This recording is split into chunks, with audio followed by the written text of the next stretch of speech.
Oh, it's so nice that you all are here. Whew! I really appreciate it a lot. Some of this is just so that we can report out what we've been doing, but also, it's just nice to see you in person. And that matters so much because People's Market is interested in how solidarity means showing up in person to deal with some conflict.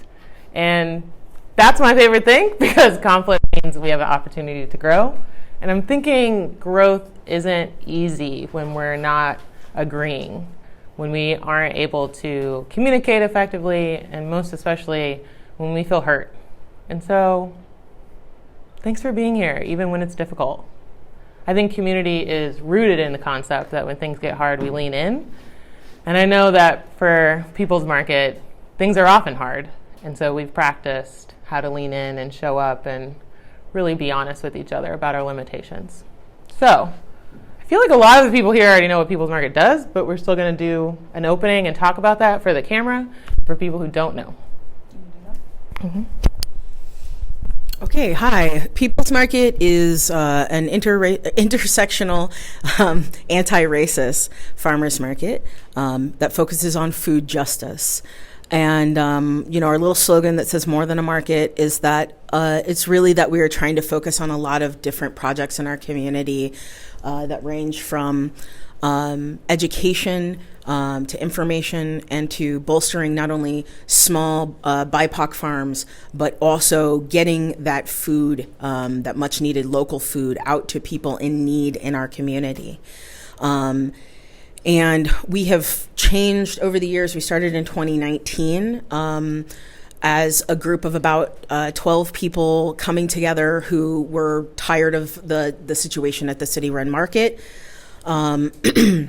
with white supremacists in that market and trying to figure out how we can create a different model to show Bloomington that it is possible.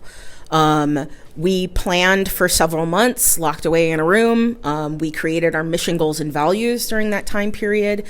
All of us together. It was an interracial group, and mostly white, I should also say. Lauren and myself were the only, and Michelle Moyd were the only three black people, and specifically black women, in the room. A few other people of color were involved as well. But it was a collaborative effort to create all of those mission, goals, and values, as well as a working agreement that we created on how we negotiate things between us, how we deal with conflict, how we deal with outside groups, how we present ourselves. All of those things were made together, and we all agreed on everything together. We also agreed on a non-hierarchical relationship in the organization, but being BIPOC led. Now that may get confusing, right? So we're saying nobody's the leader, but we're going to listen to marginalized voices, right? And so that marginalized voices are heard sort of in the forefront of the conversation. So we started in 2019. By the time it came for us to be on the ground in 2020, of course, COVID hit, and we had to pivot to an online model, a no contact model, and do deliveries and pickup very quickly. We did that out at the Kmart parking lot, the old Kmart parking lot, which is now apartments. And we were there for that cycle of the season. When we could open up and do an actually on the ground market, we did in that space. That space became sort of not great for us, so and on top of it, they were going to start construction, so we needed to move out of that space. We moved to Harmony, and we were at Harmony for a season. Again, that relationship was not it wasn't working for us. We couldn't be fully present there. They put a lot of restrictions on us, and we couldn't be fully present there. And we couldn't do the work that we needed to do there. So we moved from there to, what was the name of that gym? The gym. Mm-hmm. The gym. Yeah, we were at a gym for a little bit over a winter time period, and then we moved out into 9th Street Park, and we're there for that season for 9th Street Park, having to pay the city in order to be in that park and set up. $3,250. Yeah. Again, untenable because we could only set up once a month. We could only to do a full market once a month. We couldn't provide everything that we wanted to provide for our community in that space. So instead, through the efforts of Lisa Kwong, who is a member of this church, we were able to secure a location here at First United Church. They welcomed us with open arms. We have been here this is our second year here. And the best thing about First United Church is that whenever we have a question or we are saying, hey, can we do this? They say, yes. How can we make it happen? Including putting our high tunnel out in the grounds.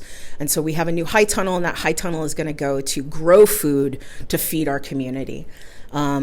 So our major principles that we formed under was this food justice, because we realized that food was the biggest thing lacking in our community, and the thing that was not getting hit in some of the other markets. They were not providing food for the community in terms of free food for the community. They were charging exorbitant prices for locally grown food. And that kept a lot of people out of what local food is and what local food does for you, which is that nutrient-dense local food is so important to your health. And it's also an important environmental thing, right? Like we need farms, we need local farms, and we need all types of farms, between large 10-acre farms and small backyard farms, in order to fill all of the environmental gaps that we need to fill. And so we saw that as a part of what we were going to do. Over the years, the makeup of the board has changed. Some people have just left because Bloomington is a transient town, as many people know. You come here, you go to school here, you teach here for a while, and then you move on. For other people, they left because they had family obligations that meant that they needed to be they needed to work further with their family. Other people, as we got further into our working agreements and got further into getting into the mission of what we were doing, realized that they didn't actually fit. That their idea of, when we said food justice, we maybe all meant different things. When we said anti-racism, we all meant sort of different things. And so they had to move on, and for their sake and for the sake of the organization. So here we are in 2024, right? I was going to say 2025, and I don't know if I jumped into the future or what, but we are a Black-led organization exclusively now, that has still a non-hierarchical organization, as well as having people who are doing certain work in our group. And so I help run the on-the-ground market on Saturdays. I help do social media stuff. But I'm not a fiscal agent. I don't deal with any of the finances. Lauren is our fiscal agent who deals with the finances. Though any decision that Lauren makes as a fiscal agent is discussed amongst the group. We have conversations amongst the group. And Lauren has been doing that role for a while now, when our white members said it was too much for them. Said that doing accounting on a regular basis and reconciling invoice after invoice after invoice every single week was too much for them. So the only person that took up that mantle was Lauren. And she's been doing it all by herself with zero help until we recently hired an accountant to help manage everything. And so I just want to sort of clarify our roles in the organization and clarify what we do in the organization too. I think that's probably it on how we've been formed. We work with a lot of different partners and different programs. So we work with Black Lives Matter Bloomington to ensure that food goes directly to Black families. So we service around 12 families every single week with that program. And so when we say 12 families, that doesn't mean like 12 individual people. That's like full families. Some families who have 5 to 6 children, and maybe their households are very, very full. Some people, it's just individual older. We have one older woman who we service who's just one person. But we also serve other families who then spread out the food that they get to other people in the community. So when we say 12 families, we're not just talking about individuals, we're talking about lots of people. And in general, every week we service anywhere from 20 to 25 families with free food. Not to mention the fact that anybody that comes to the market on Saturday and says that they need food for free gets it. No questions asked, no barrier. We don't need to see your ID card. We don't need to see your whether you're employed or not. We don't need you to register with us. Nothing like that. We just say, okay, you need the food. Here's some food. Go for it. Grab it. And we then figure out how to pay for that food through grantings. So Lauren's going to talk more about that. Yeah. Thanks, Jada. Okay. Right? Yeah? Okay, sweet. So in the slide before, especially, there were QR codes that just gives a more breadth and understanding of what has happened before we came to this point.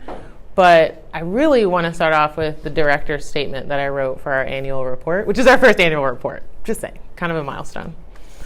It's early when volunteers arrive to open the trailer.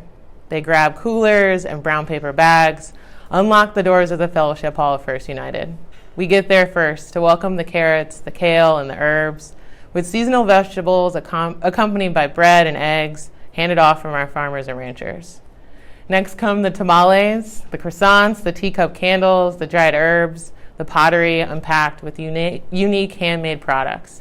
Tablecloths are laid, tea and coffee are set out with creamer, and the orders begin to be packed. Many hands pack the orders.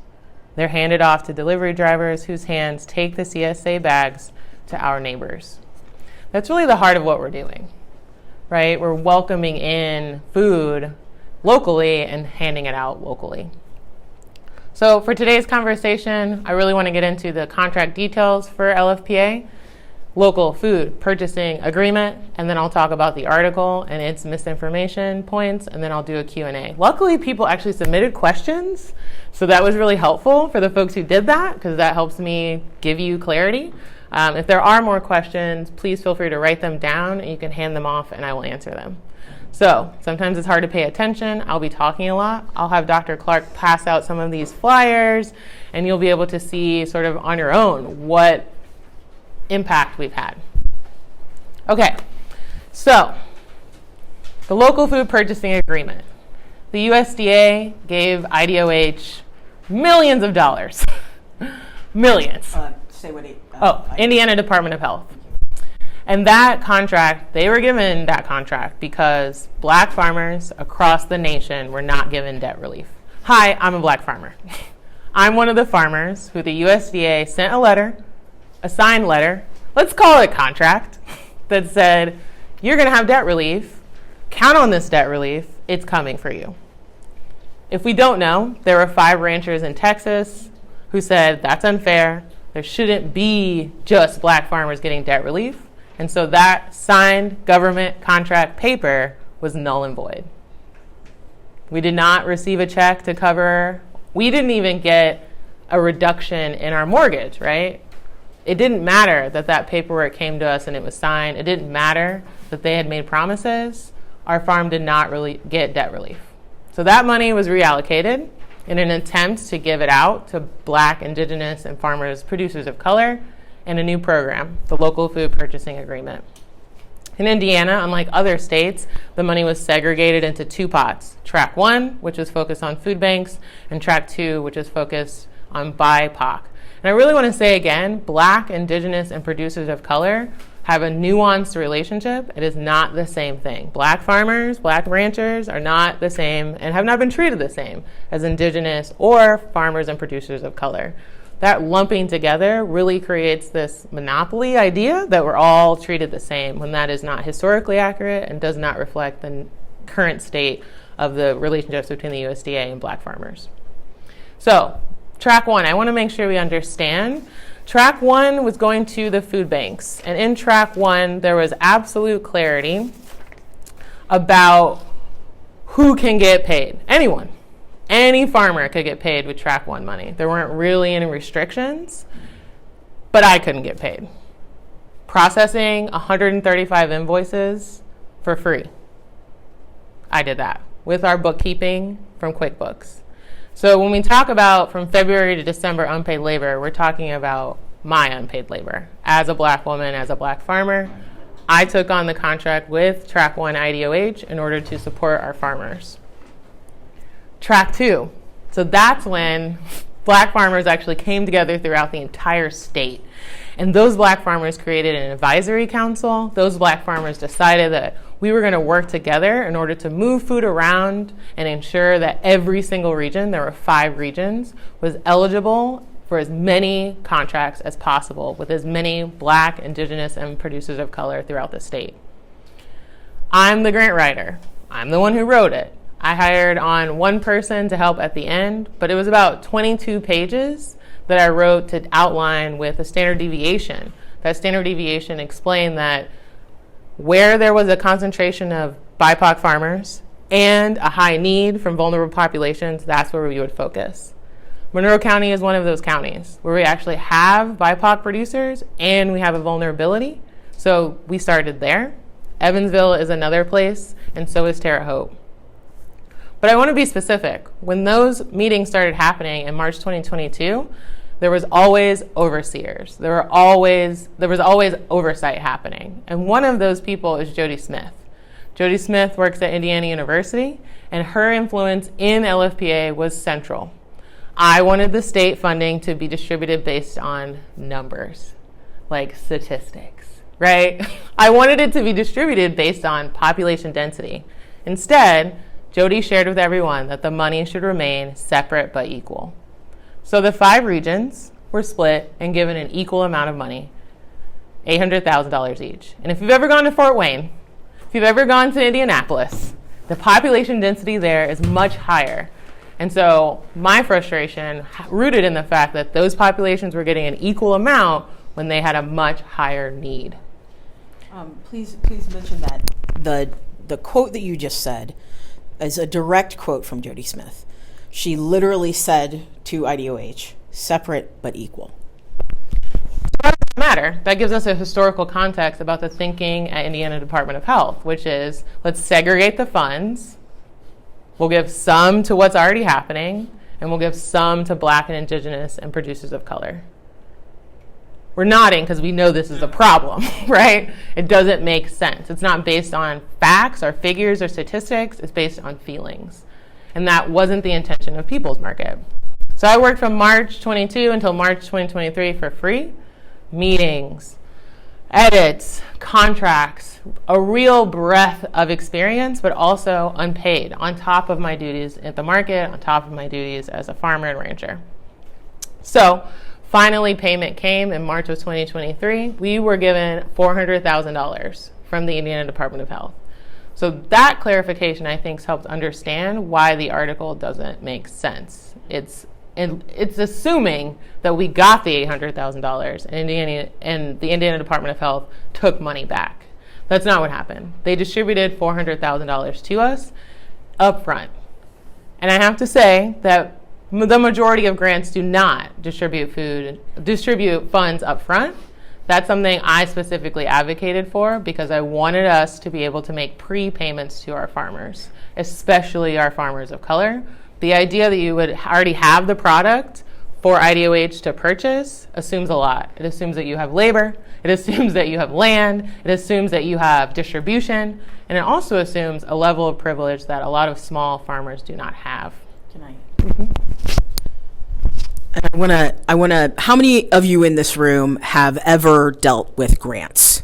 Have ever ran a grant program?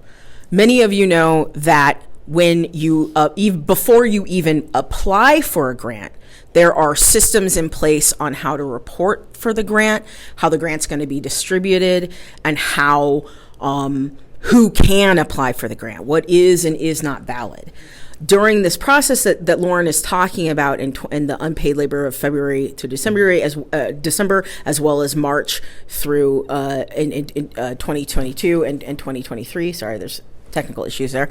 But this is a time period where they were consulting with people to figure out all of this information, right?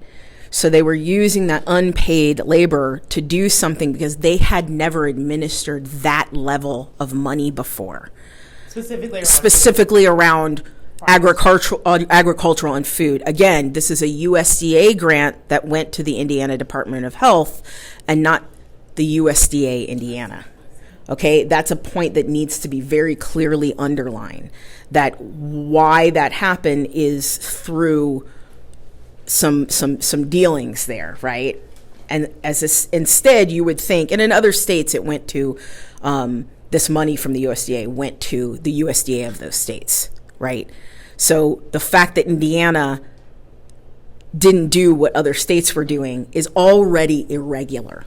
We're already talking about an irregular process. And then on top of it, as those of you who have dealt with large grants know, not having procedures in place before you announce the grant, before you accept applications for the grant, before you start distributing the grant is really problematic, and it causes problems, as we're going to see down the road.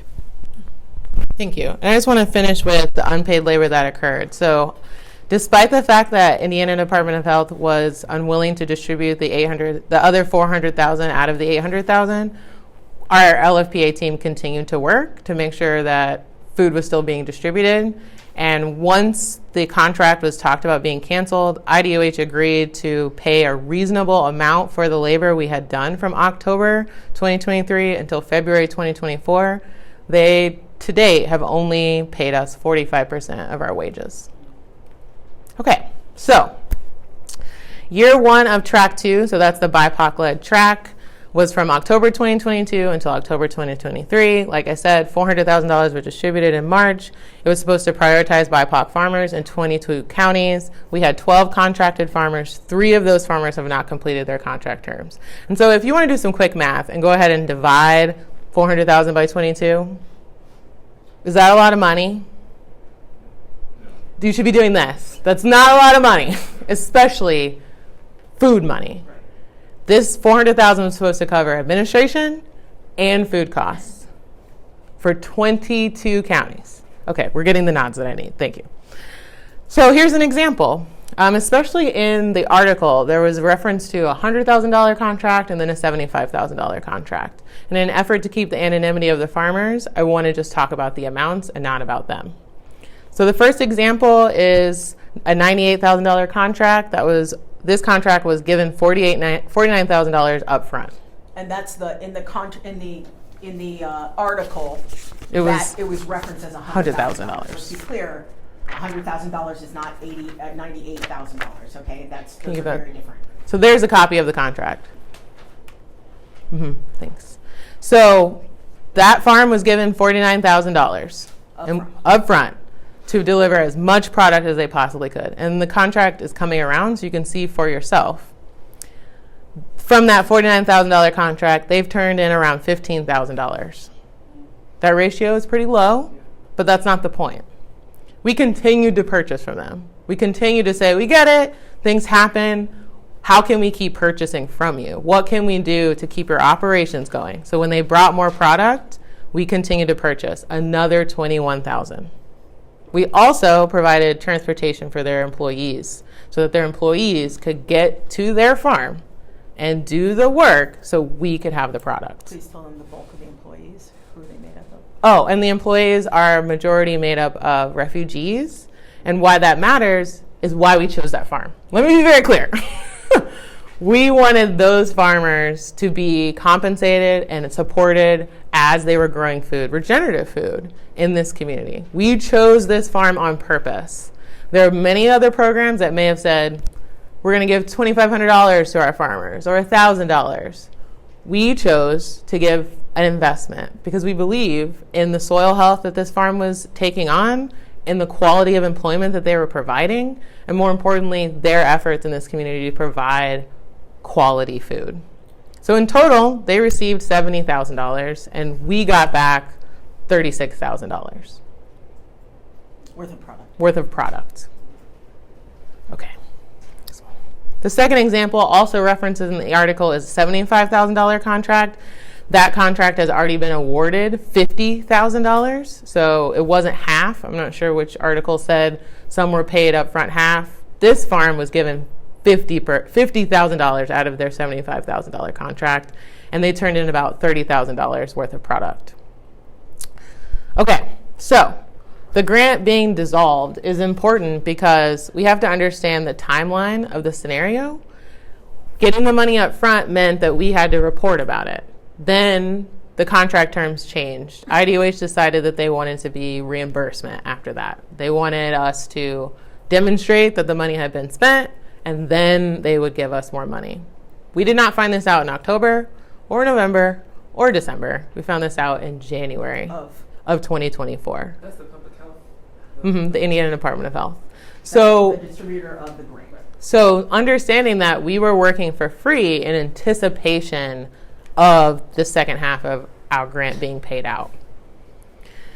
In total, we did $209,000 in food purchasing, $131,000 in administration. We were reimbursed. Let me say that again.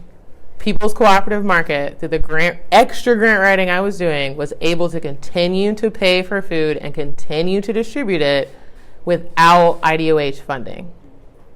We went to them and said, look, we've been paying into your program without getting paid, so they reimbursed us.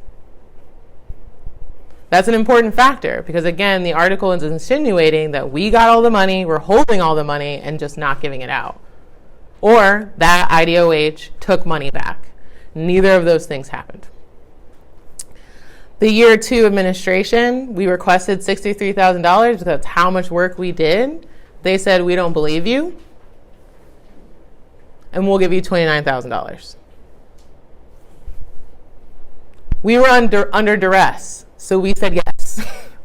In fact, that duress continues because now we have people claiming that we've done something fraudulent, and that is creating a conversation about our ability to manage money. Also questioning our integrity. Oh yeah, sorry. Say that in here. That misinformation then becomes personal attacks to Black leaders of an organization, specifically the white members of the organization who were here for all of this. Okay. They were here during all of this time period. They were getting reported out every single week, and discussions about all of this every single week are not being implicated in whatever nefariousness that is being implied in the article, right? They are being absolved from it. And I think that is a crucial point, is that our organization did not just consist of the two of us all of this time period. There were several other members who were in community, in conversation, and involved in every discussion about how the LFPA contract was going. And I also want to specifically mention that Lauren was talking about her own personal distress while dealing with LFPA during the entire time, and it went unheard and uncared for by many of the other members in our organization. And we kept really good records. So there's actually, it's not ironic, but the day that we voted for LFPA, it was the weekend after the cops came to the People's Market. And they came in. I don't know if you saw the sign out there, but there are no guns allowed in here because it's a school and a church. That didn't really matter. They just came in anyway. And so we were all very tense about the fact that here we are again, not feeling safe, not feeling secure. We were eager to get LFPA money. We were ready to make this step. And growth points are important. Like, I really want us to know that there's a capacity for volunteer boards, and then there's a capacity for nonprofits. We weren't a nonprofit at that point. In fact, we still aren't. We're a volunteer cooperative, and our skills and our capacity are limited to the fact that, hi, I'm a Black farmer. Jada's a Black farmer. We have to be outside in the soil also. We have to be cultivating our own lives. We're the community that we're serving also. Please tell everyone what our designation is as a company. So our designation is an agricultural co-op in the state of Indiana. It's called a 501c12. And what that does is helps us be tax exempt. And it's exciting because there aren't a lot of them. And so we really added to the numbers of agricultural cooperatives in the state. I think we're the only Black-led one, though. We're the only one. Yeah, okay. Yeah. So, just to demonstrate... Please also mention why that's important compared to a 501c3. Oh, why that's important is because a 501c3 cannot be political. A 501c3 has limitations that a 501c12 does not.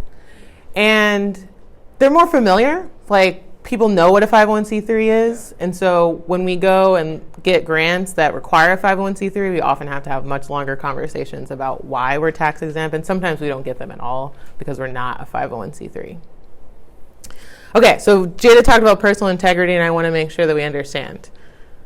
The 6 grants, right? Written for, 8 grants. So 7 of them were not dissolved, is my point. 7 grants, the reporting was approved. The trust was not lost. There was no accusations. There were no articles. There's one large grant run by a large institution that was dissolved out of convenience. We are not being audited by the state of Indiana. Yeah, can I have that? Sorry.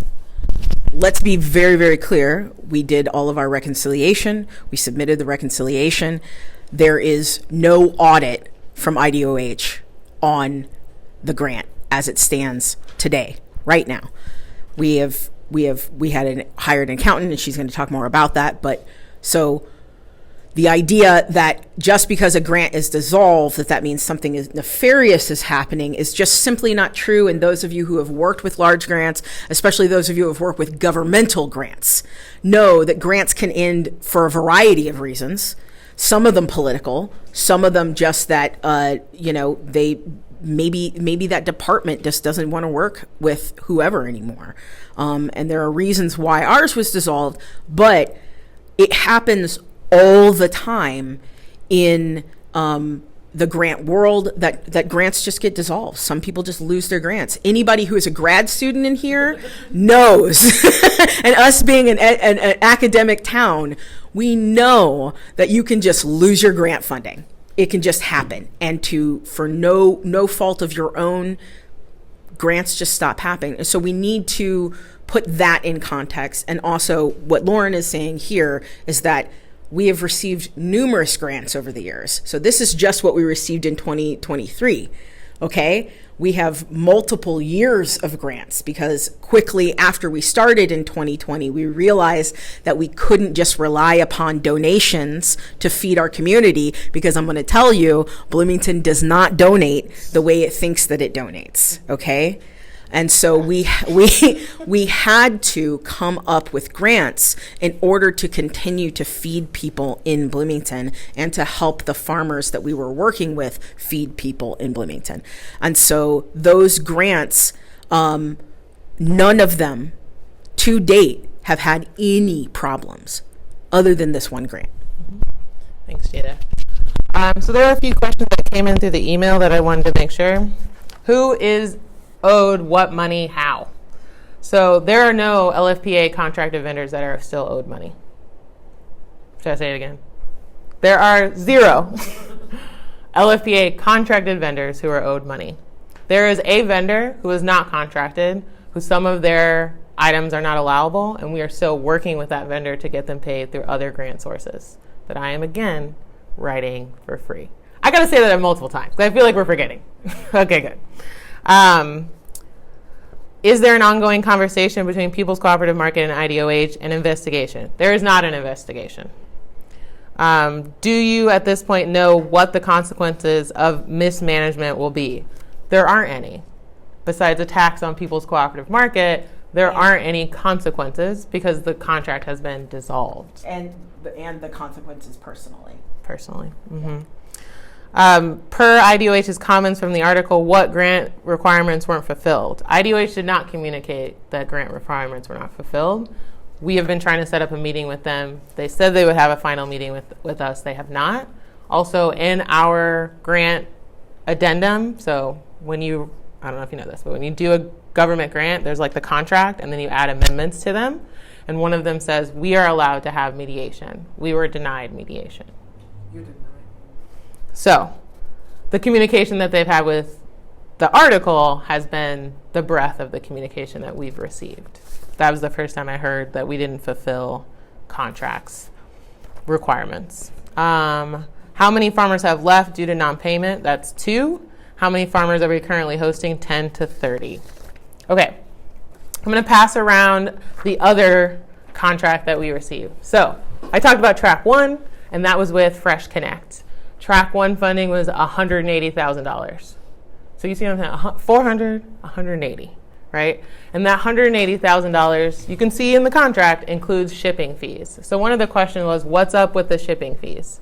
The shipping fees were a part of the contract. They were allowable costs. And when we were doing the work with our bookkeeper, our Squarespace store did not integrate with our QuickBooks. So we were paying for the food, and the shipping fees were not being paid out. We diagnosed the issue, and we paid out the shipping fees directly to the farmers. People's Market retained $0 for our work with our contract with Gleaners. So we gave farmers over $180,000, and People's Market retained $0 for that. In addition, the farmers who were in that program did not pay vendor fees. So I just want to be very clear that there wasn't any money made from the Gleaners contract with People's Cooperative Market. Okay. Yeah. It should also be noted that our vendor fees are always on a sliding scale. We do that to make things easier for farmers.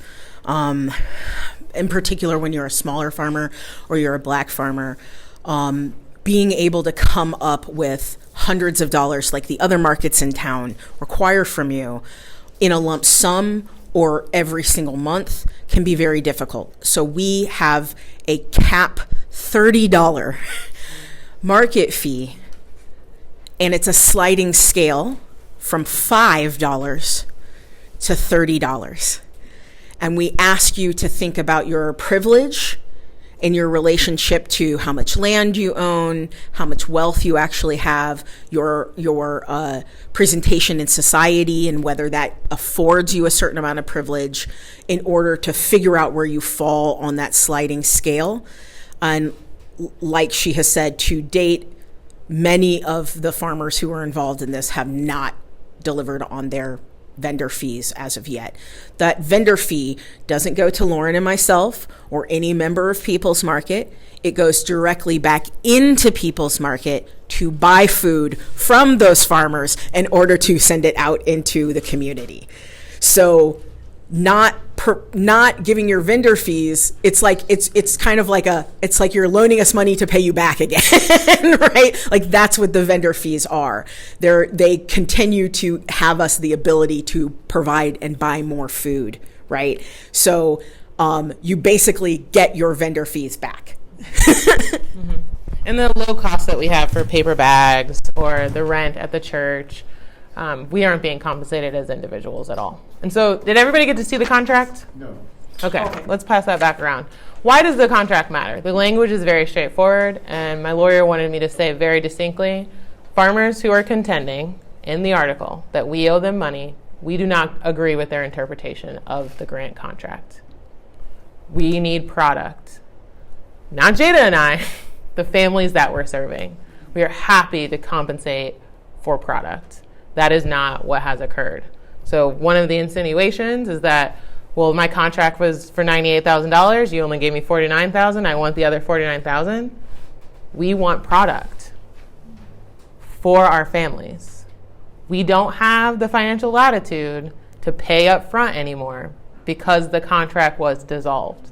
The contract was dissolved as a direct result of people going around us and talking to the Indiana Department of Health without moving through our mediation or restorative justice. And I do want to clarify the vendor fees also. What we've discovered along the way is that a lot of those vendors did not actually sign our working agreements, that the value chain coordinator did not communicate that they do need to abide by those working agreements, so we aren't seeking recourse. We aren't going after them for these vendor fees. We aren't suing them. We aren't writing articles. We aren't on Facebook, because we understand that sometimes when you make a mistake, you have to accept your mistakes. You have to know that you didn't do your due diligence, and therefore there are consequences. But I want to be clear that those consequences affect the people we serve. Personally, there are people who are dependent upon our program, who look forward to our meal every single week. And that's who we're centering. So when Jada spoke earlier about who to center, that's who our work centers around. Not just our leadership. It's actually the families that we serve. Real quick. And just a note about who we serve, okay?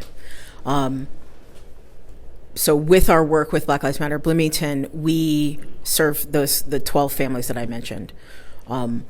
The person that I always bring up, because she's allowed us to talk about her story, is a woman named Ayana. She is a deaf woman. She has 3 children. Through the support that People's Market has been able to give her financially in terms of food, and the support that Black Lives Matter has been able to provide for her financially in terms of rent, in terms of clothes and money for Christmas and birthdays and things like that, she has been able to not only get out of a few abusive relationships, but buy a car, start her own business, and support herself and her children in a way that she was not being able to do before we entered into an agreement to feed her every single week and help provide support for her. We've been doing that now for 5 years. And so, 5 times 52. yeah, but that is just one of the people that we're talking about. And I even feel uncomfortable sharing that with you, because like other organizations who take pictures of Black people and post them everywhere, it feels like trauma porn. She has allowed us to tell you a little bit about her story. And other folks we didn't even ask because it gets worse, right? And we don't want to share their story and the things that they have had to struggle through, because it does feel like putting their information out there in a way that is grossly consumed. And so those are the people that we are servicing. Those are the people that we work for every single week. And if we were to stop today, I am not sure how Ayana would be able to continue to thrive in the way that she has. And that worries me. And that's why we continue to do what we do. Thanks, Jada. And so there has been a great opportunity for our partners and some of the people we serve through LFPA, and they wrote letters of support directly to Naima to say, look, I don't know what's going on, but I want you to work this out. I want you to figure this out, because People's Market is doing a great... Oh, Naima is the contact we had at the Indiana Department of Health. And so they reached out to her. They wrote letters saying, look, how can this work? What can be done? Because the impact is felt. It's seen. It's understood. So I'm going to pass those around. And then just a final overview. The grants awarded in 2023 totaled $606,608.28. I didn't say that. My CPA said that. Hold on. And then through those different grants, we spent $486,748.73 on food and $119,994.55 on administration. I'm being specific because it matters. Can you right? tell them what the administration is? Oh, so administration was salaries for my role as executive director and the value chain professional, and then supplies, event, catering, bags. We got magnets. That was cute for the car. That was cute. Brochure printings, very minimal, because again, my approach to LFPA was give the money to the farmers as much as we possibly can. Also brandies. Right. Yeah. So thinking really specifically, for LFPA, we actually had a 49-51 split. So 51% had to be spent on food, and 49% could have been spent on administration. You can hear that $119,000 is well below 49%. And why? Why did that happen? So that we could give out large upfront payments to small regenerative farmers, because that's our mission in action. Okay, shake that off. Whew, that was a lot. LFPA is a lot. It's a lot of information, and we want to move to the second part of the questions. I feel like in the article, things were just conflated into one large issue. LFPA is its own issue that was settled by itself, and now I'd like to lean into the other accusations of the article. Okay, so one of the accusations is that Primarily Inspired Eats is owed catering money. Primarily Inspired Eats was hired by Sober Mesa to cater an event. Sober Mesa hired Primarily Inspired Eats. We found out later they did not have a contract. Their estimate was inflated, information we did not receive. Primarily Inspired Eats operated out of Sober Mesa's kitchen, not a certified kitchen. And at that event, the representative from PI made very clear that she did not appreciate the makeup of the kitchen, the countertops. She complained about what was there and what was not there. The food that was brought was cooked on site for a catering event.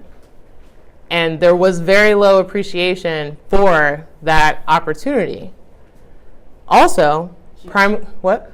She also farmed out food to be prepped by another person. Yeah, and she also had some of the labor, not even contracted. She just had other people do some of the labor. So her invoice isn't reflective of her doing work, sourcing, and doing it all by herself. That invoice also reflects the work of 2 other people. Primarily Inspired Eats did not have a contract with LFPA or People's Market to cater this event. There was no contract. There was no estimate sent ahead of time for approval. There was 0 communication until we received an inflated invoice that said that they served a number of people that they did not. We offered mediation. Tell the number. So it was 70 to 52. Yeah. So the original invoice was stating that it was estimated for 75 people to be served. 52 were actually served. And I don't know how many people have done catering, but that happens sometimes, right? Where you plan to serve 75 and only 52 people show up. Sure. But you don't ask the event to then pay for 75 people, especially without a contract, especially without an estimate, and especially without an agreement that we were going to pay for 75 no matter what. And especially since there wasn't enough food for 75. And there also wasn't enough food for 75 people.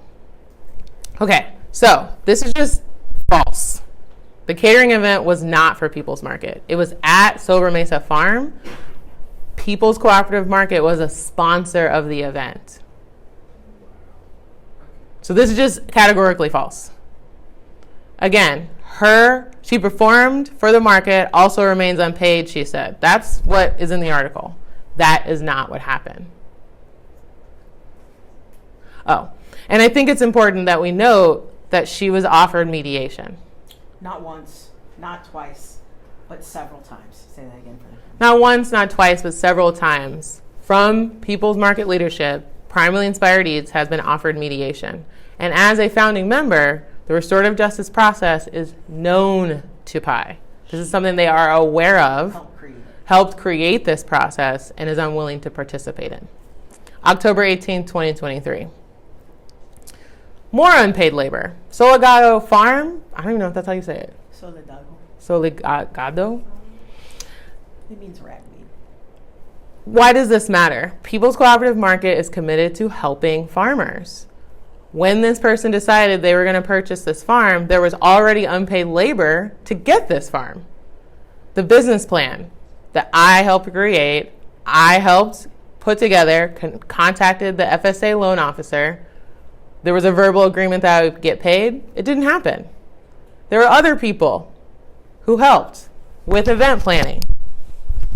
And it should be that Solidago Farm is the same owner as PI. So just so you know, Lauren is stating right now that she helped put the business plan together. I helped come up with event planning for her, helped come up with ways to remodel her space, as well as ways, I did research on materials that she would need to get started immediately to do event planning, as well as materials that she would need to transform her barn into a agreeable space for event planning, with the understand agreement that eventually I would be her event planner and get paid not only a salary but event to event money as well.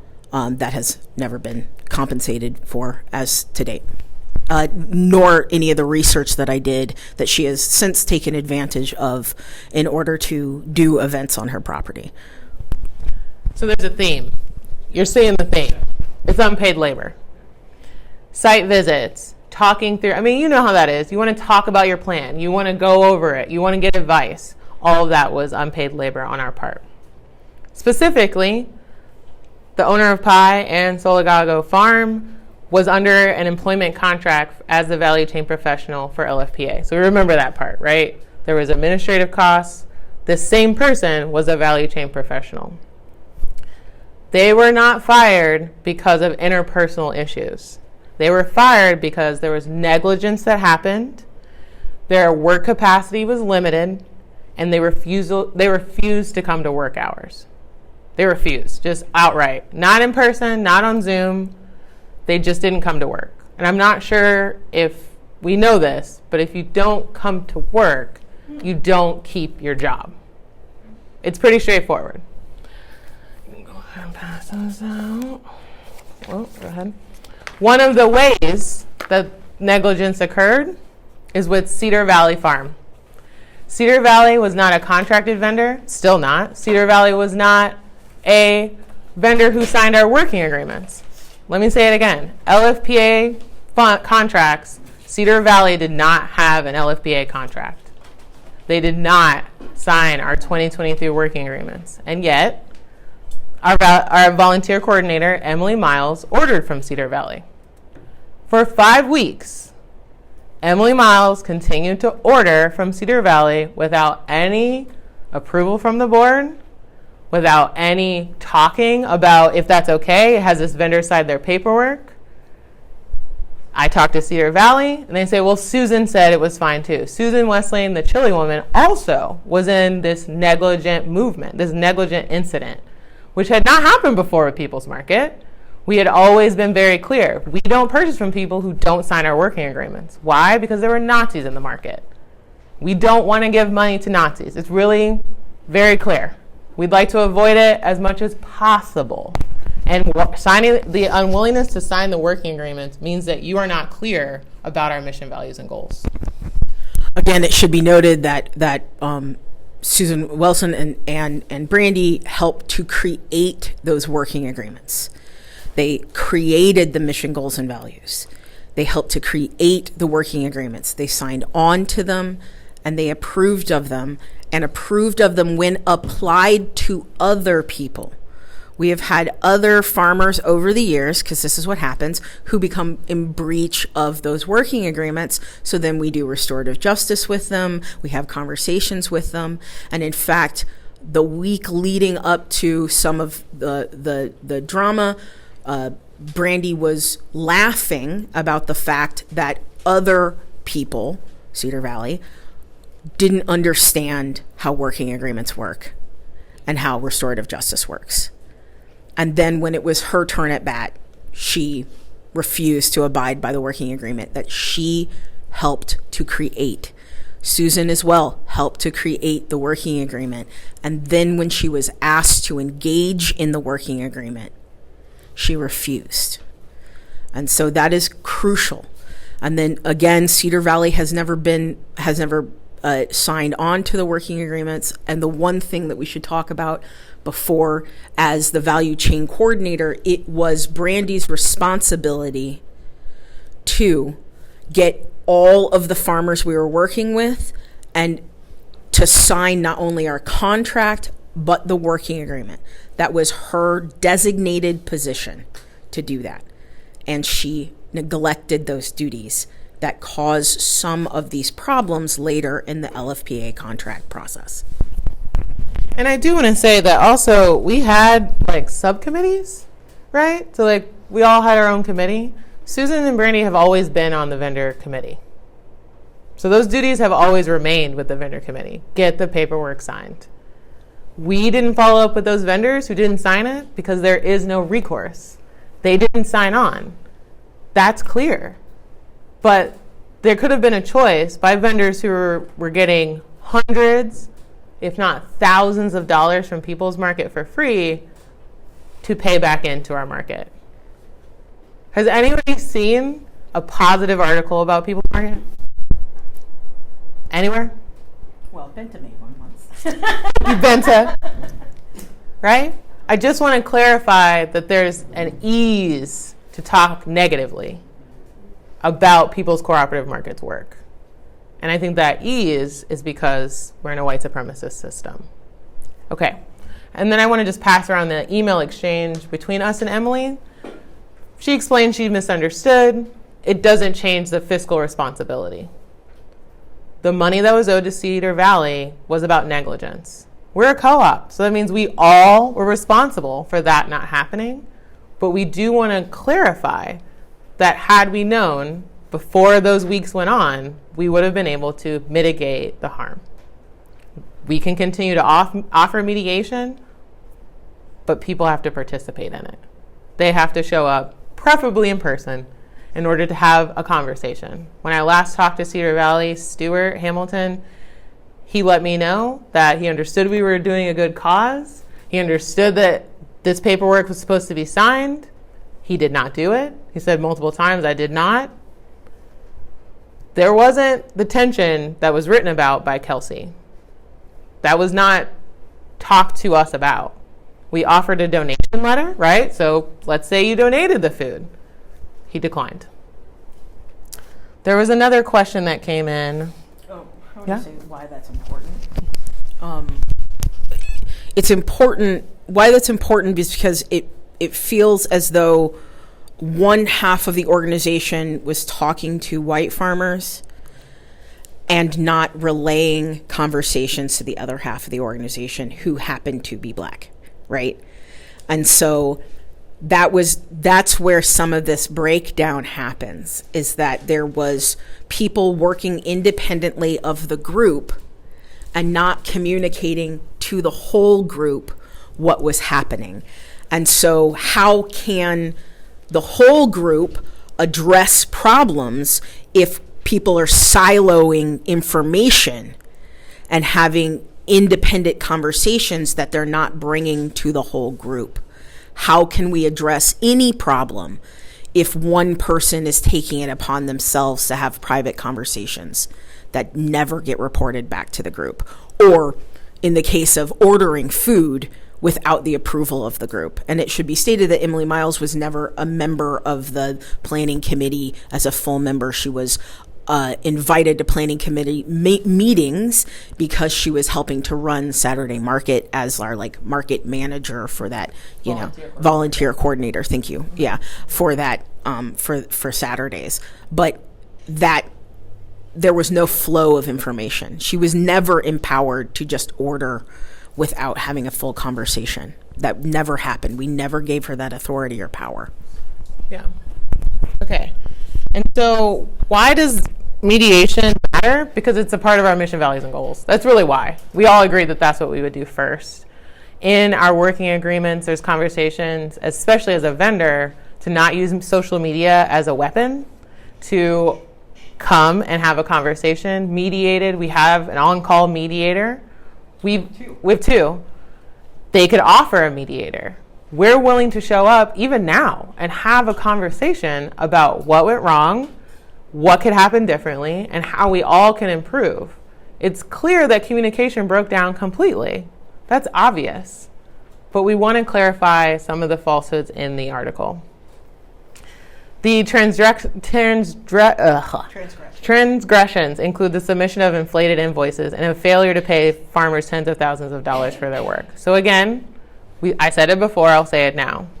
Their interpretation of the contract that they are owed money is false. You saw it.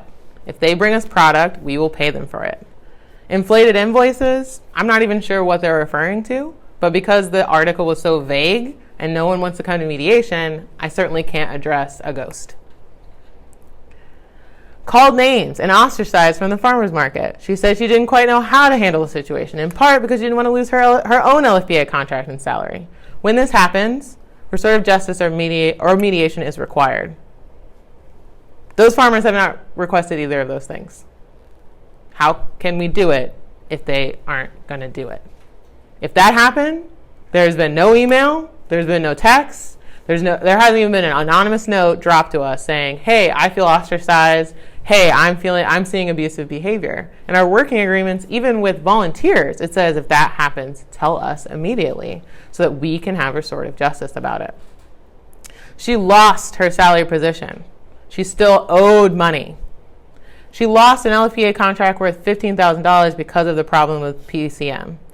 I'm not sure where that comes from. I'm confused about what that means, but you can't be the value chain professional and be a farmer that's contracted, because that's a conflict of interest. So she would have had to have given up her job to get paid as a farmer. So it can't be both, is my point.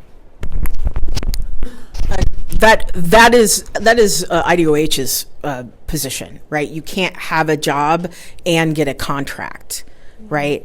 So let's be clear. It's like, you know, what comes first? It feels like an Ouroboros, right? It's a snake eating its tail. Did you lose a job and a contract, or were you never given a contract because you had this job, right? So it's very inconsistent and unclear. And will you go back 2 slides? I'm sorry. No, you're good. Name calling and ostracization. In fact, that's. I would like to just point out the idea of what name calling is. It is one thing for Black and brown people to say you're the B word, you're this or whatever. If that's what she's referring to, that never happened. If she is referring to enacting racist behaviors as name calling, those are outlined in our working agreements. That when someone is enacting a racist behavior, that behavior gets called out, it gets underlined, and they go into a restorative justice process, right? So and we were seeing this a lot on the internet, the idea of being called a name, being name called, and they were referring to being called racist. Being called racist or enacting racist practices is not name calling. It is a very specific thing that is specifically outlined and defined in our working agreements. And it is specifically outlined and defined as not allowable in our space.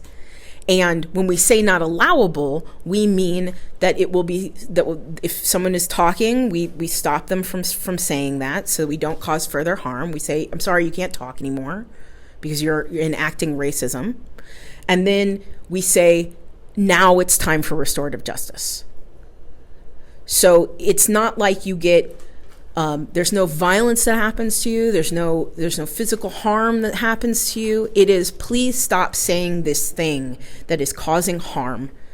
And now, because you have caused harm, we have to go through a restorative justice process. You can have a mediator. You can bring your own mediator that we can all agree on, or we have these on-deck mediators who have worked with us for years. So that's really different from name calling like a schoolyard bully, right? Saying, hey, please stop doing things that are causing harm is really different than name calling. And I just wanted to share the value chain professional expectations and contracts that were in the contract, what this value chain professional was supposed to be doing in her contract. These are the things that weren't being done. There's also some article where they're talking about their duties was given to someone else. No. What happened is that someone else was hired to help them because they were at capacity. It was obvious that they were at capacity. That's understandable, but those requirements needed to be fulfilled in a timely manner for us to not lose the contract. It's going round and round. Okay. It's just been this. Okay, so I think we addressed this earlier. Remember that part with the 100,075? I just want to make sure we understand that this comment never received the second what is that word? Tranche?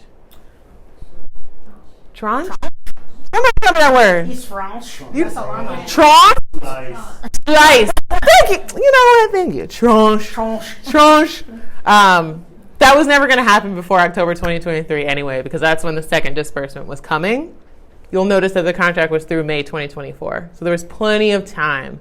But those two had not fulfilled their contracts.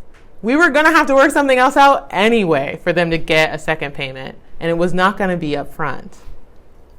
Period. IDOH let us know very clearly in our November 7th meeting, y'all ain't doing that no more. And I was like, come on. And they were like, no. And we were like, you sure? And they were like, no. And I was like, fine. So it was always going to switch to reimbursement, unfortunately. And let me have this real quick. Yeah. And again, how many of you have worked with grants before? How many of you have only worked under reimbursement grants? Because that's generally how most grants function. And in fact, a lot of grants for farmers are almost exclusively reimbursement grants. And getting money up front is that's a unicorn in the wild. And so Lauren and other black farmers in Indiana, let's be clear, because there used to be a black farming council that was sort of advising IDOH, and IDOH dissolved that black farming council by refusing to, return phone calls and emails and support it and invite them to meetings. That council was crucial in trying to get money up front, because money up front is actually intensely crucial for farming, because before the season starts, you've got to get all of your seed together, you got to hire people, and that takes money up front. So people end up getting loans in order to cover that stuff. So we know this intimately, and that was one of the extreme measures of advocacy that Lauren was going to in order to get that money up front. And they quickly decided that they didn't want to do that. And they fell back on what most grants are, which is reimbursement grants. So it's not out of the ordinary that they would go to reimbursement grants. Let's be very clear. That's not out of the ordinary. But it did mark a change for how we were doing things. And it should also be stated that all of the farmers involved were informed, talked to, especially when they came to market on Saturday, about all of the problems that were happening with IDOH and all the drama, right? And they were also told about these changes. So they didn't come out of the blue. It didn't just fall from the sky that they went from getting money up front to being reimbursed. It was a conversation, and an ongoing conversation about how this grantor was behaving in getting money to the farmers. And the other underlying fact is that People's Market is the recipient of the products and not the recipient of the money. Right? We were sending the money out, we were just this it's like banking. It was like we were holding the bank for them. When the money came in, it got out. Right? And so that's a crucial point there, is that we were not, our ultimate benefit of this contract process were the product, not the money, the product. Sweet. Okay. Thank you, sir. Just in terms of time, because I do know there's other questions I need to answer. We'll probably go until about 3. There was a request on October 10th for her to attend office hours. She never did. Again and again.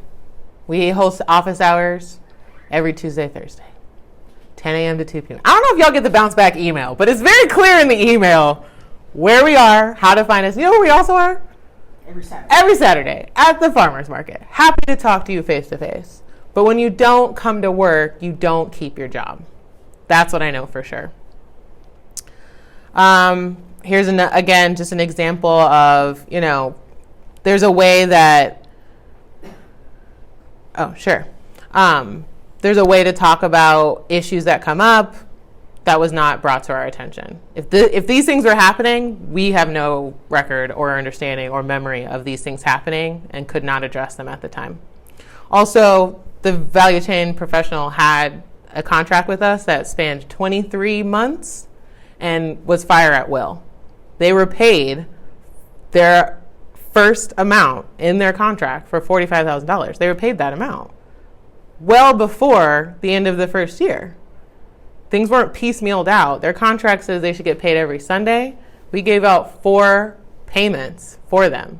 For Brandy Williams. For Brandy, the value chain professional, to get paid. $45,000. Totaling that amount. So it's just important to understand that the contract we had said this person would get paid weekly, and we paid above that and sooner to ensure that they could benefit, because we weren't able to offer employee benefits, right? No health insurance, you don't get a gas card, none of that. You just get the money. Okay, so another claim is that farmers were supposed to get paid within a few days. Sure, in a perfect world. We don't live in a perfect world. Processing, times and dates can change.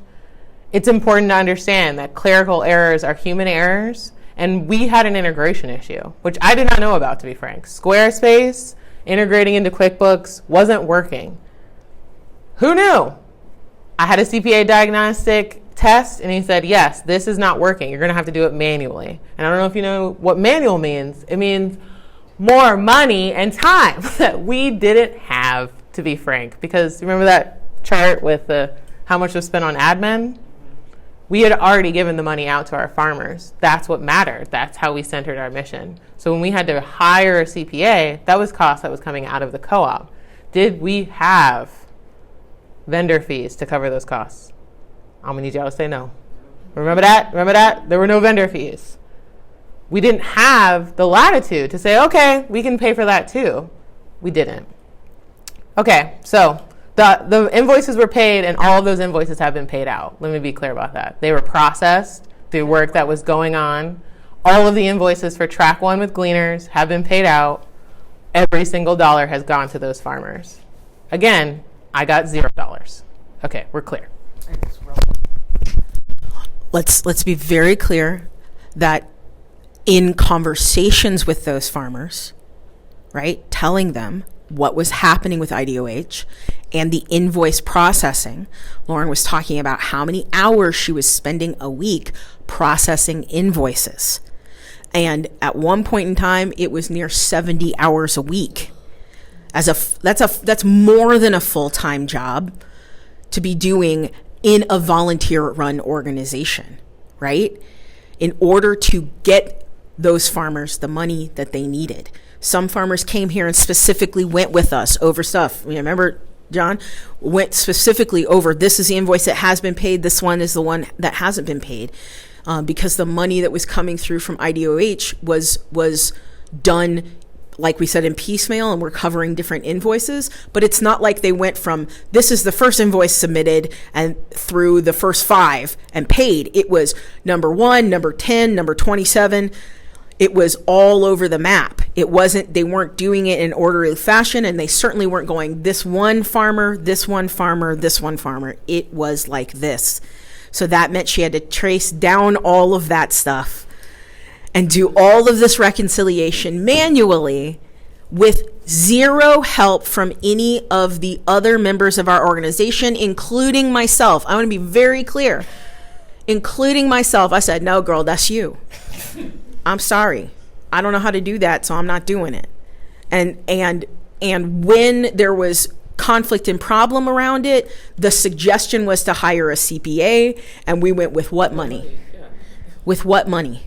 Right? And I said to other members of our organization, are you going to pay for a CPA to ensure that this is, correct? And it was cricket sound. It was cricket sound. So we had to beg and borrow to try to find money to get a CPA, and we did, and they reconciled everything. And again, every single invoice to date has been paid and reconciled with Indiana Department of Health. And it's important too that we just go over this line by Susan. The farmers had not submitted. They weren't submitting invoices. That was the entire point of what I was doing. The whole point is that they didn't have to make invoices because farmers don't want to do that. Have you met a farmer? We don't want to do that. Okay? We don't. And we don't have the money to hire someone to do that. That was the gap I was trying to fill. You show me the delivery receipt. I turn it into an invoice. I give it to Gleaners. Gleaners pays us. We pay you back. That process, in a perfect world, Gleaners is Fresh Connect. That process, in a perfect world, yes, would have happened in a few days. It did not. Oh, and shipping fees is an allowable cost. So I want to be really, really clear. And the invoices that were created were in Square, so that integration issue is part of the delay.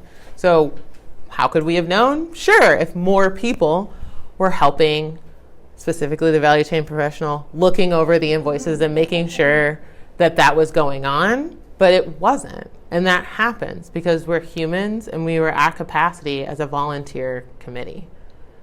I think that's the end. Did I do it? Oh my God. So many slides. Yeah. Okay. Thanks, Mike. So many slides. I gotta tell you, making slides, that's also free. So it's like, okay, there are a few questions that came in, and I really appreciate the people who submit them, so I want to answer those questions. How was the $965,000 in grant money been allocated and spent? So this number was actually lower than I thought for People's Market. I didn't go back to before I was in charge of the account, and so it's actually closer to $1.2 million. Y'all can clap. Go ahead. Thank you. Thank you. Go ahead. So since our inception, we've done about $1.2 million, and our percentage is around 84.5%. So out of that, more than 85% is what I would say was spent directly just giving money back to farmers. And that in food purchasing. In food purchasing. And so specifically, that percentage of admin being around 15% is wildly unheard of. Oh. Like, wild. I didn't know, because, I don't know.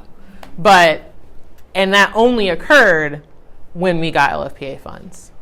So there was not any salaries going out before LFPA. So imagine a whole group of volunteers pulling in, let's say, $600,000, right? And not getting paid for it. So imagine what we could be doing for a fully funded. You see what I did there? Yeah. I'm just saying. You can fully fund us. Okay. And those records are only from March 2021 through March 2024. That's where that $965,000 came from, because I was certain that I could report that out. Specifically, what's the plan? How are we going to reestablish trust? We hired a CPA to diagnose the issues. QuickBooks, the level we were at, the right above free level. Yeah. You know what I mean? We're paying more now, okay? We got the premium. And so that's supposed to help. Our Squarespace has been disconnected, so we're just doing all of our invoices through Squarespace manually. We're reaching out to Squarespace to hopefully reduce our fees, because that's eating up a lot of any operations that we could have. We're going to continue these events. Come talk to us. We're offering the farmers who are in these articles mediation, and anyone else who wants to have mediation. There are some people who've been popping up on Facebook all of a sudden. We still are offering mediation. We are not shying away from that. We are thrilled to sit down and clarify. We've hired a lawyer to be on retainer for consultation with government contracts. Again, the money we're giving the lawyer, we're not giving to purchase food. So that's been me personally, I want to say, it's been a very hard decision, because I think that $1,000 retainer, how many families is that? And people have to look at me and say, yeah, but you need a lawyer, honey. And I'm like, you're right. But that translation is hard for me to let go of, because every single week I know that the price of food is going up. We are also completing a grant accelerator program so that we can put out more forms and more reporting more quickly, more rapidly. And we are no longer going to allow our volunteer coordinator to order food from farmers. We are not going to purchase from farmers who have not signed their working agreements. I think the last thing, we are going to avoid exploitation by farmers who are not willing to follow our working agreements. We are going to call out when we're being discredited, when people are saying, you're not doing this right. We're going to have meetings like this and talk about it. We're going to avoid displacement by maintaining this location. We're going to call out erasure. That's something that's been happening a lot. I don't know if you know, but there are many people who thought our farmers are donating their food. I'm shocked. There's been no time when that's happened. We don't do that. We pay them.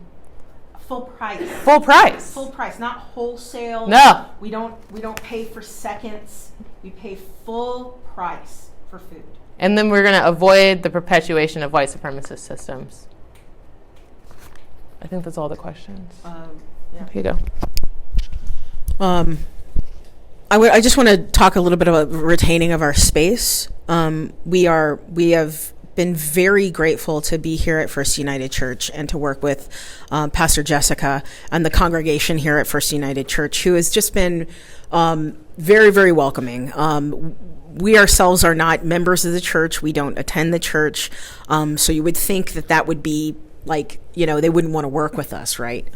Some of us are, in fact, heathens. So, but that's not that's not been the case. This church has been very welcoming and very loving towards us, and acknowledging that they have property and space to share with the community, which is why we were able to get grant funding to purchase a high tunnel to be able to grow food. And we are very excited to be able to continue growing food here at the First United Church space, and to continue to work with them and continue to share their mission of creating community here.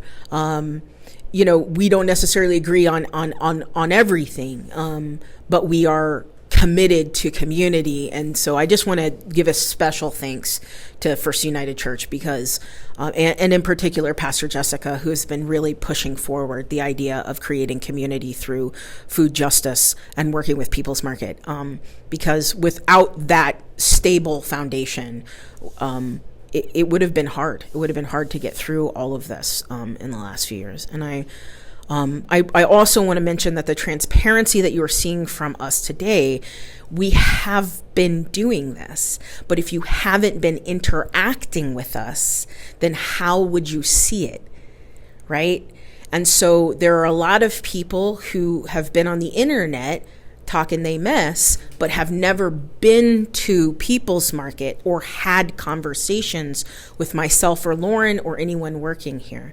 I also want to state that in the years that we have existed up to this point, the other members who are doing any of the fiscal agency work, they were white members of our organization, never put out yearly summaries, never talked about where the money was coming from. We had to push for that level of transparency.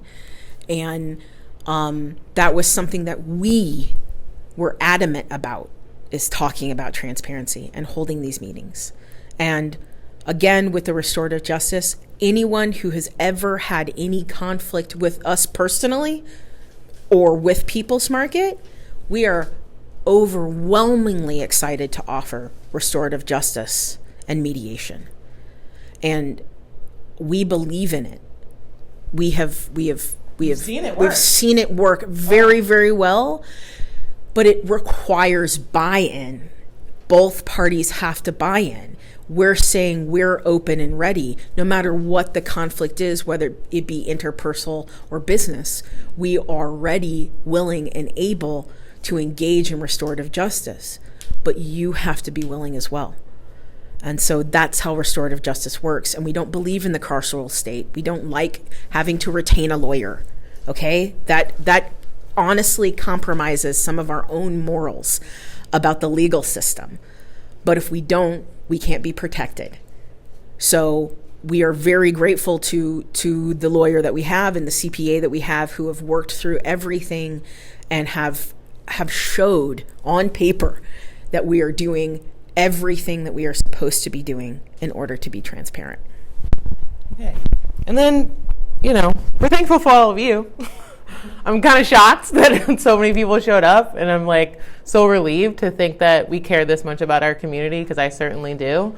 Thanks to Yvonne, I won Volunteer of the Year this year, and so there's something to be said about caring for your community. And I know that this was a lot of information, and I'm happy to talk about it again. I just need a little break first.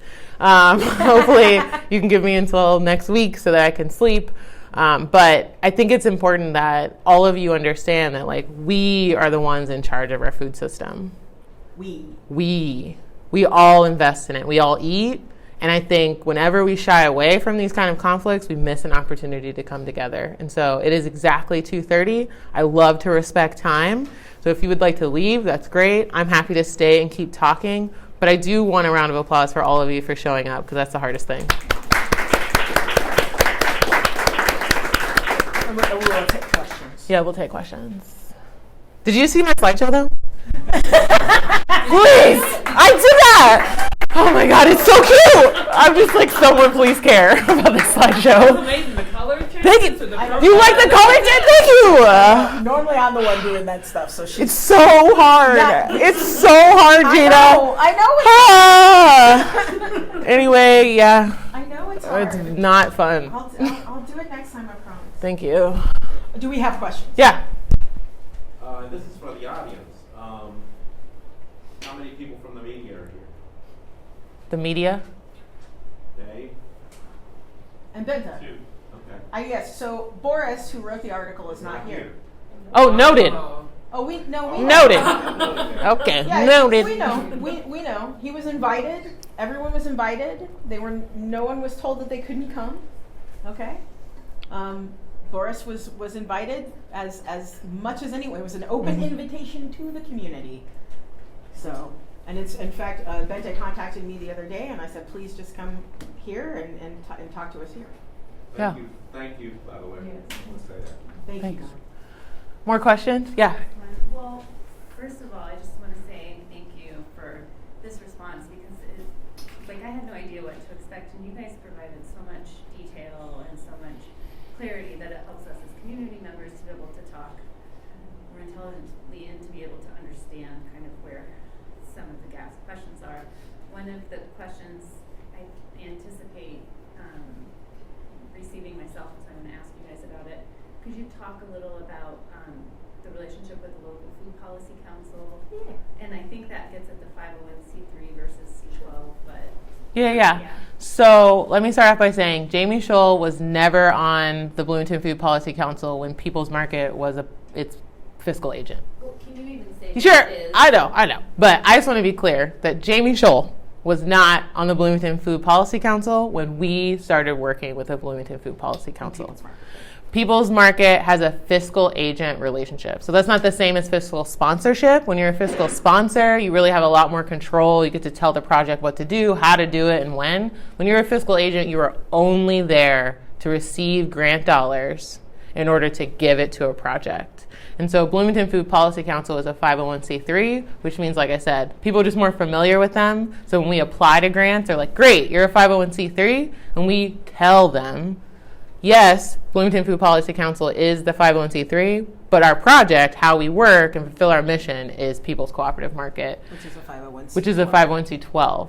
And the distinction is really just about taxes. I mean, that's really it. And in philanthropy and grant rating, it's about familiarity. People just know what a 501c3 is. They're less familiar with a 12. And so they could just give it to us, but they often feel hesitant since they don't understand. And so if Bloomington Food Policy Council gets the funding, then often our working agreement with Bloomington Food Policy Council says, I have to tell them that I'm writing the grant, I have to tell them what the grant is about, they have to agree to take the funds for that grant, and then they distribute it to us. Yeah, keep going, Jane. It's an ongoing relationship. Yes. And it really is not related to this type of sponsorship. They have no oversight over the organization. It's No. only for the purposes when People's Market needs 501c3 status for a grant, they have that relationship in place. Yeah, You're repeating so the relationship is very narrow. People's Market is just a recipient of the 501c3 funds as Bloomington Food Policy Council is its fiscal agent. They are not telling us how to spend the funds. In fact, they're not helping us write the grants either. They're just holding the funds so that we can get them and enact, with reason, right, how we fulfill our mission, values, and goals. Sorry. And that process of being more familiar with a 501c3, I think a lot of times people put morality behind 501c3s, right? And the reality is that 501c3s it's just a tax status. It's just a tax exemption status.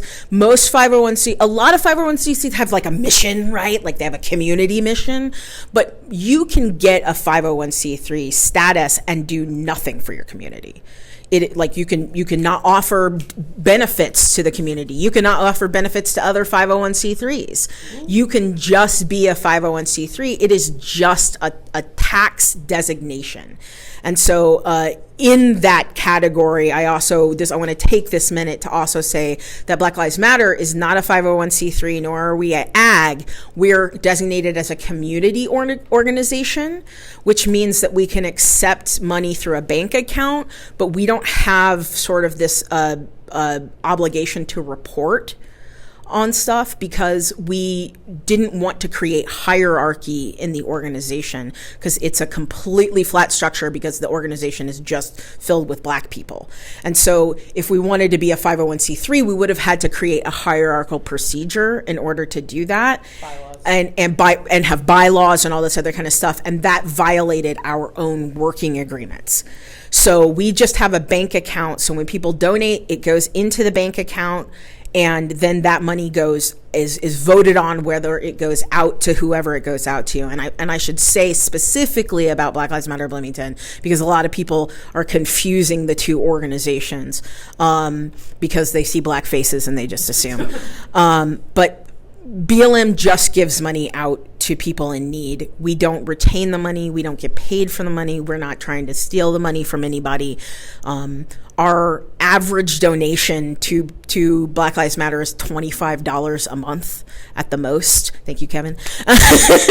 and that's about it. Like, we do not get hundreds of thousands of dollars donated to us. We have never gotten hundreds of thousands of dollars donated to us.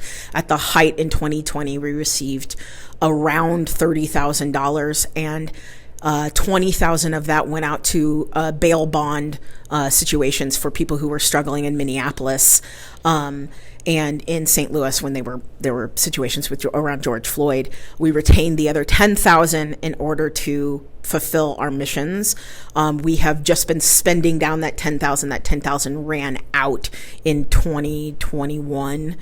And since then, we've just been relying upon individual donations. And when no individual donations come through, we pay for things out of our own pockets.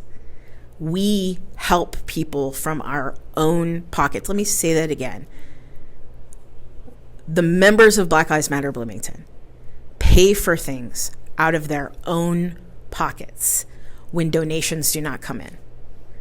We never take from that fund. We only give to it. Okay. More questions? Yeah. Sorry, I stand better. That's okay, Linda. But you talked a little bit about some of the funding that was given to vendors up front versus product received. And I'm wondering how that was communicated with vendors. I know you touched on that a little bit. Sure. And how that gets measured, like how much product you have received in a dollar amount. Oh, invoices. So they would submit invoices and tell us, hey, that collard greens we dropped off was $3. And then we added up those invoices weekly, because they did weekly drop-offs. Mm-hmm. And so we added that number together and subtracted from their contract amount. Yeah. So let's say the $49,000 contract, they got the money, and then when they would drop off, they would send us an invoice, and we just reduced that account to, match, to reconcile. Does that make sense? Yeah, it does. Okay. And so they still owe on that $49,000. Let's be very clear. Oh, and we didn't question their prices. So if whatever price that they said those eggs were, great. Collard greens, fabulous. We let's be clear. We let them set their own prices. So if most eggs are $5, like people sell a dozen eggs for $5. If they wanted to sell them for $7, we said okay. And in part, that's because of inflation happening. Let's be honest. That was just happening in the world. And so that increased. And then I did talk to some farmers about being organic or not and that importance. And so I was using the USDA has this thing online, and it tells you how much products are selling for. I know. And so you can go there, and it'll tell you. Like, retail for, I think, collard greens is like $3, right? But it's not organic or local. So that was kind of the baseline that we thought of. And then if they were above that, we were like, great. And if they were below that, I was telling them, maybe you need to raise your prices. Mm-hmm. Yeah? So first of all, thanks for all your work today. And it's tiring to be under scrutiny for a couple hours if you've asked any questions. one of the things you were saying a lot throughout this presentation was how many different times you were offering restorative justice. That came up over and over again. Maybe the question is begging its own answer, but can you talk a little bit more about why people would not want to be involved in that? Is there maybe like a perception that mediators are biased, or there's some obvious answers, but it seems like there would have been a lot of opportunities and pretty easy slam dunk to have that conversation. So why? Yeah, I know. So what Jurian is asking is why mediation was denied, or like why they rejected the mediation when it was offered multiple times. My first part of that answer is you'd have to ask them, right? Because I'm unclear when someone says, "Hey, I'd like to talk this out with you." I go, "Yeah, let's do it." I lean into conflict. I believe that actually leaning into the conflict between people is how we solve things, especially when we're doing it face to face, verbally. Especially when there's a mediator who's saying, "Hey, we're getting too hot. Let's calm down." Right? I can speculate. If you would like me to speculate, I can speculate. I think that is where the intersectional anti-racism comes into things. And that there is a perception that Black women are angry, and that Black women are violent, and that Black women are, everything from criminals to welfare mothers. And that if they question us in a public setting, that they'll be labeled as racist. And instead of caring more about whether they actually are doing something racist, they care more about being labeled racist. And these are closed mediated sessions. So it's not like, the goal is not to put it out here for all of you to hear. The goal is for it to be private one-on-one sessions where we're talking openly and honestly about how we feel, about what happened, and how to make things right between the two of us. These are some basic principles in restorative justice, and in particular, basic principles in how people's market relates to each other around restorative justice. And again, these are people who help to create this process, right? It's one thing for a farmer that we just met 2 weeks ago to say, hey, I'm in conflict with you and I'm angry and we need to do restorative justice. That's one thing. We're talking about people who helped to create the idea that People's Market as an organization should do restorative justice. We're also talking about people who were laughing at other entities who didn't want to do restorative justice, saying, "Oh, look, they just don't get it." So I can only assume that the level of embarrassment and or whatever that they feel sitting in a room across us to say, "Yeah, I did something wrong. Maybe you did something wrong. Maybe we both did something wrong," is too much for them to bear. That's the only thing that I can say. I think that humanity in general does not like to admit when it is wrong and doesn't like to face things. I also think that it is easier to lean into the so-called cancel culture and to go into online forums and, anonymously say, "I hate this person for all of these reasons," try to dox people, try to lie about people, than it is to look them in the eye and say those things, right? I got one. I learned from Decolonizing Wealth by Edgar Villanueva. Which is our Bible, by the way. We go back to it a lot. It's about grief. I think it's hard to hear that you've harmed someone else. And to hear that from someone you care about, I think especially is hard. But that book taught me that I have to hear these grief stories, that I actually have to hear them a lot, because then I can have absolute clarity about what I'm doing. And I can be mindful about the grief of others that maybe I'm unaware of. Coming to that meeting, that would have been a lot of grief to hear. And now it's compounding. More questions? Speak a little bit about the history of restorative justice, where it comes from, and what maybe some framework on it. Later. No, I'm just kidding. So if there's an easy Google search, but when we think about the carceral system, we think about punishment. All of us have been conditioned to punish. So it's their fault. They should get in trouble. They should go to jail. Instead, there's this process where the harmed and the person who's perpetuating the harm can figure out another solution. And I make it broad because it really is that broad. It's a concept that we haven't tried very much outside of the carceral system. We often are say, okay, instead of jail, this person will do X, Y, and Z, and then the person harmed agrees to that. It can be as simple as a conversation, but it also can be action. We prefer action. We prefer that we don't just talk about it, that if you've done harm, maybe you drive for our deliveries. Maybe you volunteer for us. Maybe you participate in the food system in a new way. Spend some of your social capital to talk about People's Market. We really want there to be action behind the words because the system runs one way in terms of power, from white, cisgendered males towards everyone else. That power is clear. There isn't a backflow. So even the idea that us calling you racist means that we have some sort of power is just not true. The system perpetuated by individuals is what we're talking about. Another way specifically how People's Market has sort of come to restorative justice is through the concepts of recovery organizations. That in recovery, there's this thing called a 4-step where you look at your actions with other people and how you've interacted with other people and the harm you may have caused, and then you attempt to make amends.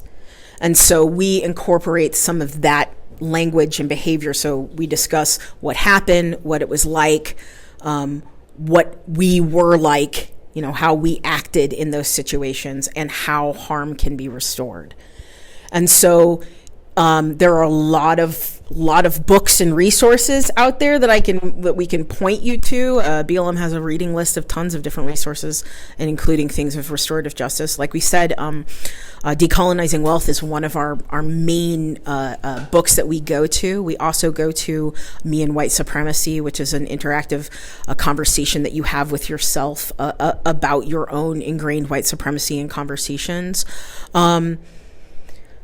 But one of the key things is bearing your soul and in those kind of conversations. And that's why we have a relational cultural therapist that we work with, Amy McKees, who is someone that we ask to be a mediator for us if that comes up.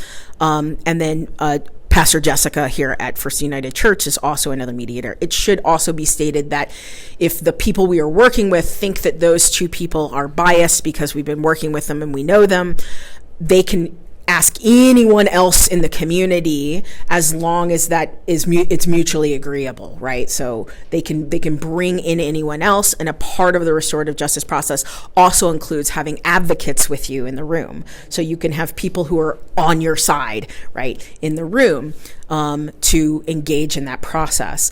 And that comes from Freedom Inc. And so we have a former close friend of ours who was working with Black Lives Matter Bloomington, Renee Rashid, who went up to Minnesota to work with this large nonprofit up there, and they work specifically in restorative justice for Black communities. And so we consult with her on questions of restorative justice, and we read their literature in particular on how they do restorative justice. So that is how this organization, People's Market, enacts restorative justice. We use the resources that are already available. We're not reinventing the wheel. However, it is personal to each individual situation. So it's not like the carceral system where it's like, just one, this is the law and these are the rules and these are the punishment for it, right? It's not like that. And it doesn't involve punishment. It involves leaning further into community together. And I want to also say that we adopt a consent and consensus model.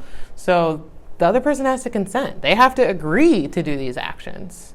And we have to agree that those actions are adequate in order to feel safe again. Are there more questions?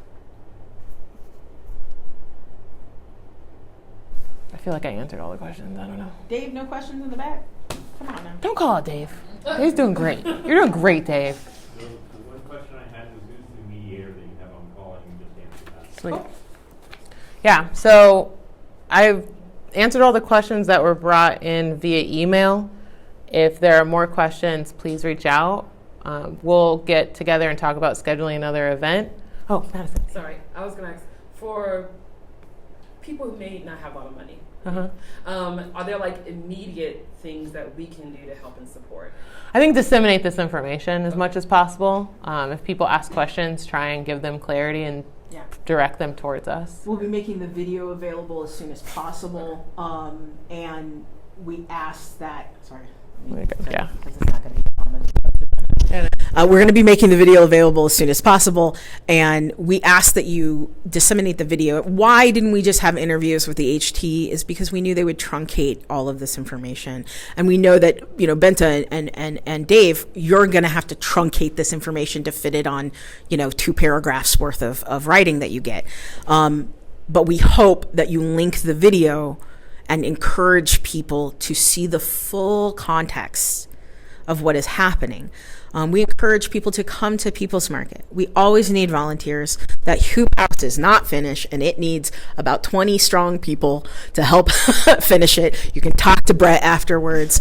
And then those of you who do have the funds to donate, we are always in need of funds to continue our process. But it's not really about funds. It's about community. We ain't out here stumping for your money. We're here trying to build a different type of community than exists in mainstream Bloomington as it is. And some people call us, if you don't agree with our ideology, then you're not out. And we're saying that there is a better path to community. That's all we're saying. There's a better path to community. And that doesn't necessarily mean we have to be best friends either, right? Like, we don't need to go hang out and go bowling every week in order to enact our intersectional anti-racist beliefs. We don't have to go out and party at the club in order to feed people on a weekly basis. Yeah, you know, I'm a homebody, and my cat is missing me right now, you know, and that is, my preference is not for us all to just like hang out all the time, but rather for us to do the work, because the work is what's fulfilling and the work is what is needed. And the hunger in Bloomington has only increased since we started in 2019, 2020. And I know that even with all of the resources that Bloomington has, because it does have a lot, let's be clear, we have so many more social service organizations than our surrounding area. Mm-hmm.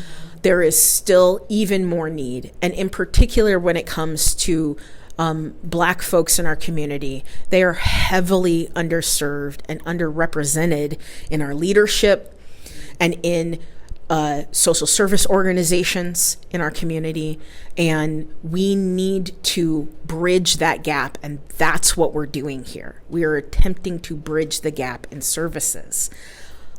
Let's also state that the only reason why any kind of a nonprofit ag exists, at breach in services, that gap in services, is because the government doesn't cover it.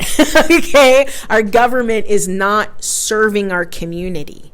Church communities exist to help to serve the community because there's a gap in what our governments are doing for us. And so we're trying really hard to bridge that gap. And there may be people who don't agree with how we've done it. They may think that we should work for everybody. I love it's the all lives matter approach, right?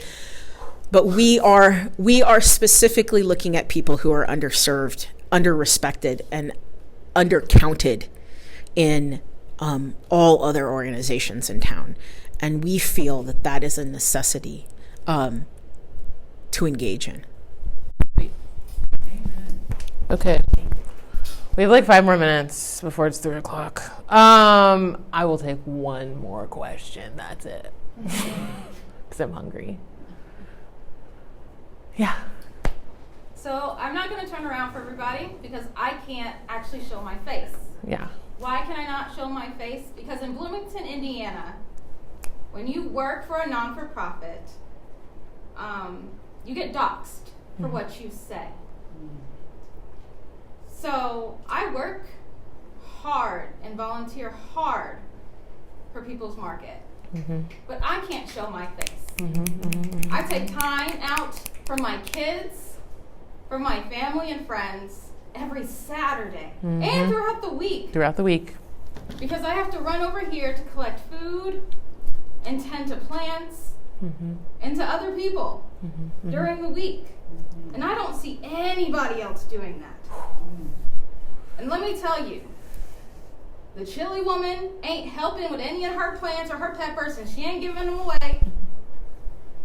And neither is Brandy.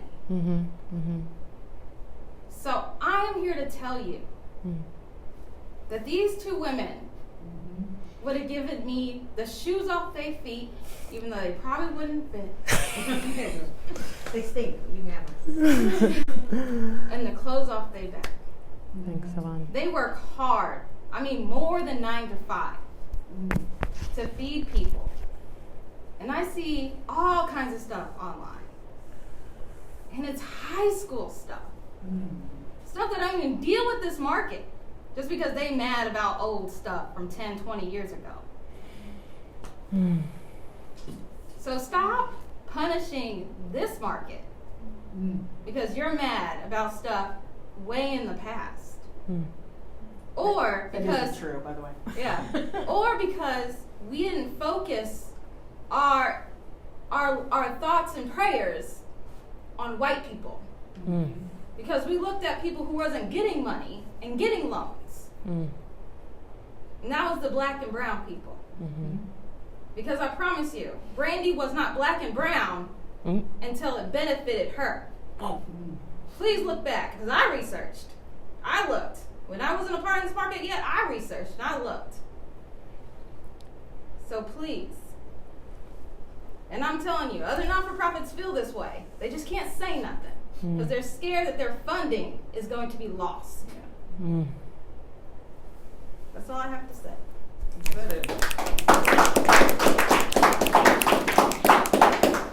Okay. All right, y'all. That's it.